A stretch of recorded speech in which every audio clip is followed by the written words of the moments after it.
ಮಡಿಲ್ಲದವನು ಬಂದಿದ್ದಾನೆ, ಮಡಿಯನು ಬಂದಿದ್ದಾನೆ. ಏನು ವಿಷಯ ಅಂದರೆ ತುಂಬ ಕನ್ನಡದವ್ರು ನನ್ನ ಹತ್ರ ಕೇಳ್ತಿದ್ದಾರೆ ಹೇಗೆ ಟ್ರ್ಯಾಪ್ ಮಾಡೋದು, ಮೀನು ಹಿಡಿಯೋಕ್ಕೆ ಹೇಗೆ ಬಾಟಲ್ ಮಾಡೋದು ಅಂತ ತುಂಬ ಜನರು ನನಗೆ ಕಮೆಂಟ್ ಮಾಡಿದ್ದಾರೆ.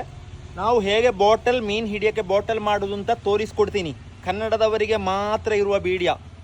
ಓಕೆ, ಮೊದಲು ಬಾಟಲ್ನ ಬ್ಯಾಕ್ ಸೈಡಿಂದ ಈ ಥರ ಕಟ್ ಮಾಡಬೇಕು. ಇದೊಂದು ನ್ಯೂ ಸ್ಟೈಲ್ ಮಾಡೋದು. ನಂತರದ ಈಗ ಇದರ ಒಳಗೆ ಹಾಕಿ ನೂಲನ್ನು ಹಾಕಿ ಕೊಡೋದು. ನೋಡಿ ಈ ಕತ್ತರಿಯನ್ನು ನಾನು ಬಿಸಿ ಮಾಡಿದ್ದೇನೆ. ಇದರಲ್ಲಿ ಇದನ್ನದ ಈಗ ಮೇಲೆ ಒಂದು ಹೋಲ್ಸ್ ಹಾಕಿ ಕೊಡಬೇಕು.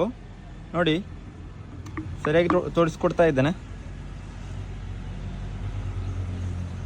ಕೊಡ ಆಡೇಡ್ ಒಂದು ಆ ಕಡೆ ಒಂದು ಈ ಕಡೆ 2 ಹೋಲ್ಸ್ ತೆಗಿಬೇಕು. ಮತ್ತೆ ಈ ಅಂತ ಇದು ಇಯ ನಿಮ್ಮ ಭಾಷೆಯಲ್ಲಿ ಏನಂತ ಗೊತ್ತಿಲ್ಲ. 3 ಇಯ ಇದಕ್ಕೆ ಹಾಕ್ತೇವೆ. ನೋಡಿ